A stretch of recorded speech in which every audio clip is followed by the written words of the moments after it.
Today we're going to be implementing an entity component system. It's actually not clear to me that we're really going to benefit from it, but I just have a curiosity about it. Game state holds a player, it holds a camera, and it holds some collection of enemies. I think I'm going to do SOA, struct of arrays, for the entity component system. Right now, we discriminate between what kind of entity we receive in various calls by using the e.type, by using entity type. But I think we might want to use an enum instead. We learned that the entity is just an identifier. Max entities would be something like 100 positions. You are going to be a statically sized array of max entities of this guy. Now, this is hypothetical, but if we had a player who didn't have a position for some reason, how do we indicate in the player that they don't have a position? We might have an ID here. This would be a common property of an entity. This would just be a U8 is probably fine. So this would actually be an entity type.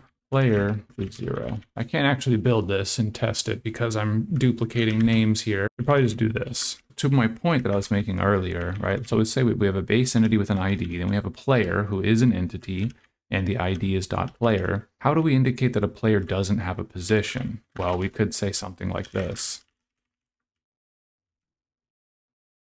We would have to annotate every single component. Like, do I have it? Do I have it? Do I have it?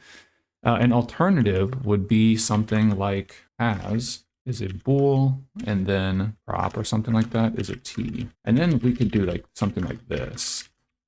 We could basically make wrappers around this. I think it's better to put the bool after prop for alignment. I'm kind of feeling it's better to do a has right now. The reason is because if I have n components, am I going to need n Boolean flags per player to say what I have? And like a large percentage of those theoretically would be false all the time. I just don't have something. Player would probably have more members on its struct than an enemy would. And we're going to have a lot more enemies than players. And so we'd have a lot of wasted space in the enemy.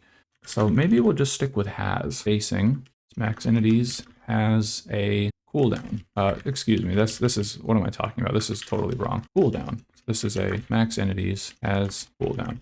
This facing is a facing direction. We might have to do kind of something like this. So we need enough backing storage for the maximum number of entities, but this is going to give us an array similar to this of data that points to somewhere, I guess somewhere static here, and then count, that's going to be 100. And so we don't actually know how many entities are active. I don't know, something like this. Entities data, and then entities itself would be a view over them. So let's get rid of player. This is going to allow us to track how many entities are valid. Yeah, I kind of like where this is going, but maybe I'm just too naive. And components is just going to be a struct of components. We want to initialize the entities here. Let's go down into the game state initialize, where we initialize the enemies. Entities data data, that makes sense. Count is going to be 0. The num enemies is going to be 3. Entities.count is num enemies. Import shared assets only once. Yeah, we'll need to address that as well. It's going to be a texture.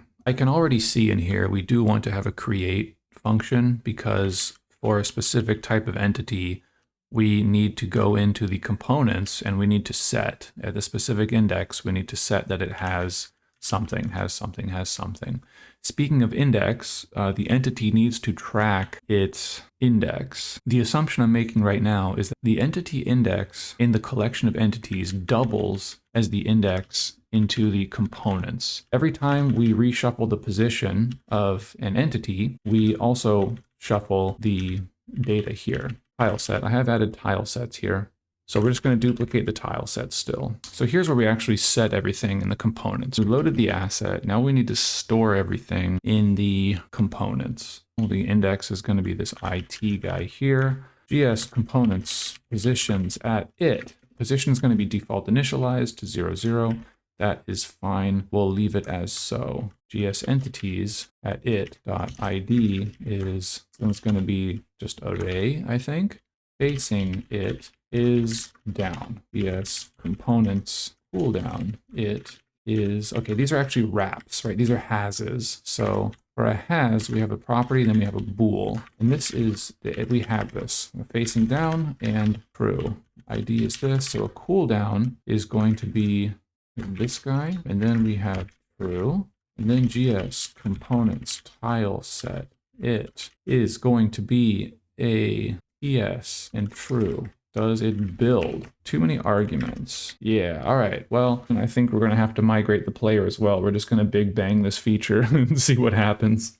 We're going to have to set up the player in the ECS as well. Enemy start index to GS entities count. The reason we're doing this is because we don't want to clobber the count, right? We need to extend the count because player is going to add 1 to the count here. Player index equals GS entities count. GS entities count plus equals 1 for the player. Player is probably the first thing we're always going to put on there, but I'll just make it a little more flexible. Player index ID is dot player GS components facing player index is down and through GS components cooldown player index is, I think that's how that works. GS components tile set player index is the tile set TS. I just realized we take enemy here, but we don't actually use it anywhere. Camera doesn't need to live in the ECS because camera is just basically tracking a position. On every update, it tracks the player position. So we'll need to like go through the ECS every single time and find the player position, or player can be special cased and we'll just always know that it's index 1. Do we want the map to know about the ECS? I don't think so. I think we're going to query the map for spawnable locations. We're going to define a routine or a procedure in entity that sets the entity positions, and we're going to pass the spawn locations to it. So the ECS will know about the map, but the map won't know about the ECS. All right, I'll take it. Get spawn locations, entity, assign. So GS map, assign positions, pointer to spawn locations, spawn lokes, and we have entities and positions. Okay, so now we need to iterate through the list of entities.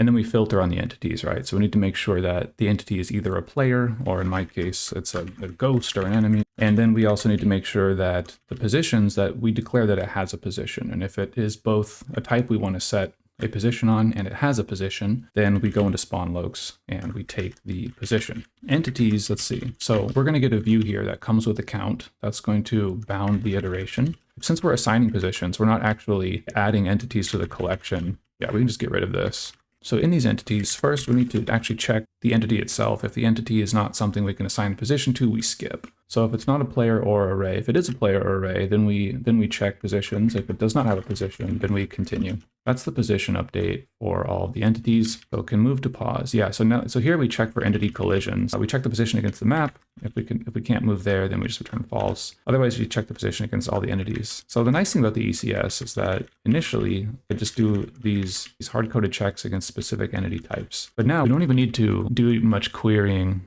or filtering on entities. We basically just pass in the entity's position collection, and we loop through the collection and we see if pause is in the collection. If pause is in the collection, then we have collision. All we need is a list of positions. We will have a view over a entity has math vector 2f. For entity position, we just say if pause equals it, then return false, and get rid of all that stuff. We have two things left, basically. We have movement, I think. We have movement and we have rendering. The map rendering will be standalone, but the entity rendering will collapse into one call. Update positions is going to be some function that takes in entities, and this is going to be a view over entity.entity, takes in positions. Positions is going to be entity has math vector 2f, and I think we need to take in the input as well. To my knowledge, by the way, Jai does not have closures, so we can't capture from the outer scope or anything. That's why I need to explicitly list all these parameters here. But this, if we get this working, this stuff will be moved out. For entities, we want to update the player first. So here's the question, like, do we search entities until we find the player, or do we just always assume that the player's first? I guess for now, let's just assume that the player's first. So we assume that the very first thing we're going to hit is the player here. So we'll have some special logic for the player, and then we'll update player moved. For now, we'll just shoehorn like we'll just copy paste these routines into our update function, and then I'll make it beautiful later, just get it working. So our proposed position is going to be the positions of the index, then prop. Proposed facing direction. Oh, we need the facing directions as well. So I don't know, maybe I should just pass in components. Then this will be facing, that's the proposed FD. Okay, cooldown. I also need cooldown. I guess, all right, I guess we're passing the entire ECS in here, or the entire components basically. So yeah, let's do that. All right, components positions, components facing, components cooldown, hit index, prop, last perf count is cooldown now. Okay, now we have to do all that all over again for the enemies. Or maybe I would just comment out the enemies and see if the player updates. Let's call update positions. We need entities. This is game state, entities, and then we need components, and then we need input. Yeah, I kind of see what's brewing here. We pass in a copy of a view, which does allow us to modify the backing storage, but any modifications we make to the view itself, such as its count or whatever, does not get reflected on the caller side. But we do need stuff reflected on the caller side here, so we pass by pointer. Actually, I think this is fine. This is fine. We don't have a bug there. Okay, it compiles. I'm scared to run this thing. What should we expect? Let's be scientists for a moment, right? The only thing we're rendering is a map, but we do actually run the update routine for the player. That's random movement for the enemy. So we're not going to see the player. I'm amazed it actually runs. Okay, there we go though. So, all right, we get some array bounds check failing. I'm probably not initializing the player's position correctly. How fast can I reproduce that? I hold down up. Okay, it dies immediately when I press up. So this is great. We can reproduce this immediately in GDB. And we can just go into GDB real quick. Hold 0, and then we'll run this. I'll press up. We'll get a crash. What I want to do is just go up a few times into something I recognize. I think we print game state dot components dot positions 0. We have a property, right, which is 0, 0, and has is, oh, has is false. I guess I'm not even setting the fact that it has a position to true. So if we actually check this, right, we make sure that it has a position, but apparently I don't have a position. Oh, that's why I don't set the position here, because I deferred that to the call that I knew was coming later, which is assign positions. So I do at least need to set one thing, right, which is components, positions, player index, prop, has, true. Okay, cool. So now, but you can't see me, but all right, it would be pretty sick to render the player. I think for now, what I'll do is I'll fix the rendering for the player, and then maybe in a separate stream or something, I will do the rendering for the enemies. I wouldn't reuse this. I do a lot of, because we deal with a texture atlas here, the facing direction of the player and all this kind of stuff. So we will still call render here. That will be our entry point. Platform, camera, a map, and then an entity. So I guess we take in all entities here. And we will say for entities. And it's going to be e.id. This is .player. So we can probably also mark this complete. This is similar to a switch statement on an enum class in C++, the complete situation. So we don't even need this guy here. Get rid of that. Entity screen position. So we have a position player pos.x and a player pos.y. Then, oh, we need the facing direction as well. And now player ts. So entity render player here, we have a list of entities. Okay, we're also going to need the components. We need the components as well. So if I am a player, then we have an it index associated with the player. So we will pass in the position, the facing, and the tile set. Components dot positions it index prop, components facing it index prop, and components tile set. Okay, and there we are. Running into enemies here, so you can't see them, but I can hit them. So basically it's rinse and repeat, and then also consolidate for the enemies as well, because the enemies, as we saw, are, as far as the entity, the ECS thing is concerned, they're the exact same representation as the player. But as the logic is concerned, they're not completely identical, but there's a lot of overlap. Thanks so much for tuning in. You guys have a good rest of the day. Peace.